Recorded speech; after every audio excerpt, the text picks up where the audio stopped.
Today I'd like to continue our journey through chapter 9 of the book of Judges and the story of Abimelech. And at this point in the story, it looks like the prophecy of Jotham, the young brother of Abimelech, is really not going to come true. He had the prophecy of the three trees, and he talked about the bush thorn and how it could be destroyed by fire. And it looks like at this point Abimelech is wiping out all the enemies and he's seizing more power. He was appointed the first king. People really didn't care for him that much and they wanted to get rid of him. But he did have some kind of collaborators and supporters in Shechem, and it seems like things are going pretty well for him. At this point, he's captured the citizens and he's destroyed the fields and he's sowed some salt, and the fields have become barren. So things are going pretty well for Abimelech. So the citizens of Migdal Shechem gathered together in the crypt of the temple of El Berith, which would have been one of the local gods of the Canaanites. Abimelech and his soldiers cut down some of the brushwood, and that was, of course, the one of the trees that could help to protect them. And they placed it against the crypt, and they set it on fire, killing all the citizens of Migdal Shechem. And it's listed that there were about 1,000 of both men and women. And they were hiding here because they were afraid Abimelech was going to come and destroy the city and kill them. But Abimelech said, I don't have to do that. I'll just destroy them by fire. They're here in the cave. I'll take care of it that way. And they were really, when you look at it, they were displaying a lack of faith in God because they were hiding in the temple of the Baal. So if they were so devoted to God and the covenant of God and what God had done for the people so far, they would not have been hiding in the temple of the Baal. That's a contradiction. So in a way, it was their lack of faith in God that destroyed them. Abimelech then goes on to capture Thebes, and all the citizens sit in a tower in the middle of the city. Now, Abimelech, he had been so successful with the fire action in the temple of El Berith in Migdal Shechem, that he said, well, this is a good strategy. The fire seemed to work. Let me, the people are hiding in this tower.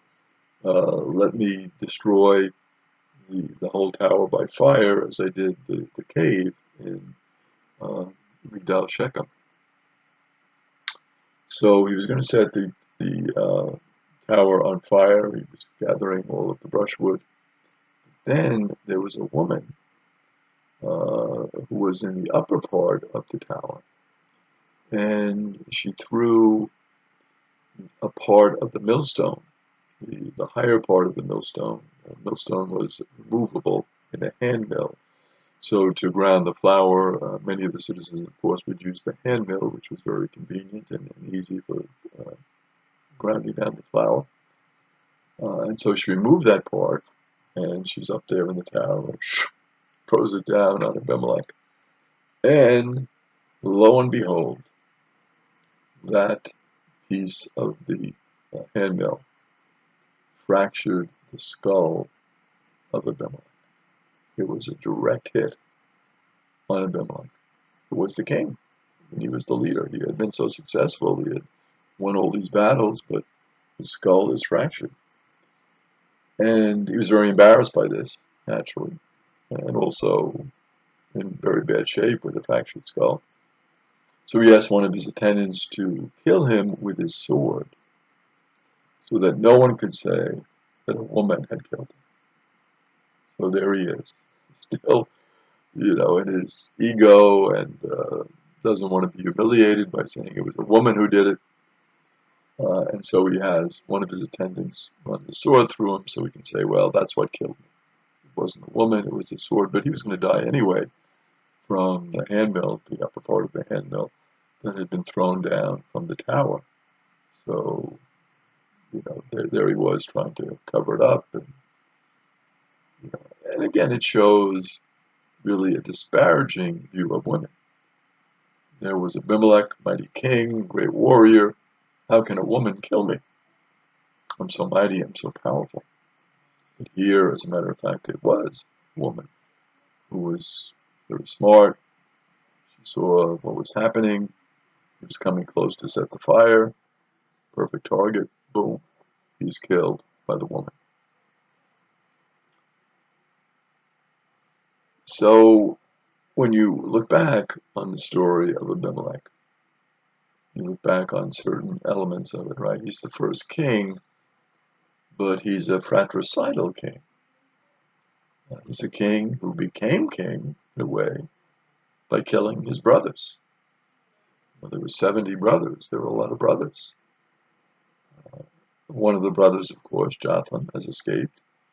And lo and behold, Jotham's prophecy, his parable about the trees, really comes true. He talks about being destroyed by fire, which the people were. And he talks about what happens when you pick a bad king.